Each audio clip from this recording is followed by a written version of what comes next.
കഴിഞ്ഞ ദിവസം സർവീസ് ആരംഭിച്ച എറണാകുളം ബംഗളൂരു വന്ദേ ഭാരതിന് യാത്രക്കാരുടെ ഇടയിൽ മികച്ച പ്രതികരണം. ഇനിയുള്ള എല്ലാ ദിവസങ്ങളിലും പരിമിതമായ സീറ്റുകൾ മാത്രമാണ് ലഭ്യമായിട്ടുള്ളത്.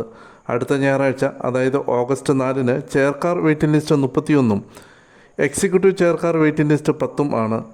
വരും ദിവസങ്ങളിൽ ഈ സ്ഥിതി തുടർന്നാൽ സ്പെഷ്യൽ സർവീസായി ആരംഭിച്ച ഈ ട്രെയിൻ സ്ഥിരപ്പെടുത്താനാണ് സാധ്യത.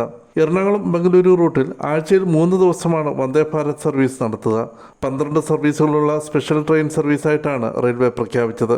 കഴിഞ്ഞ ദിവസം ഉച്ചയ്ക്ക് 12:50-നാണ് എറണാകുളം ജംഗ്ഷനിൽ നിന്നും കേരളത്തിന്റെ 3-ാം വന്ദേ ഭാരത് സർവീസ് ആരംഭിച്ചത്. കേവലം 9 മണിക്കൂർ കൊണ്ട് ട്രെയിൻ കൊച്ചിയിൽ നിന്ന് ബംഗളൂരുവിലെത്തി.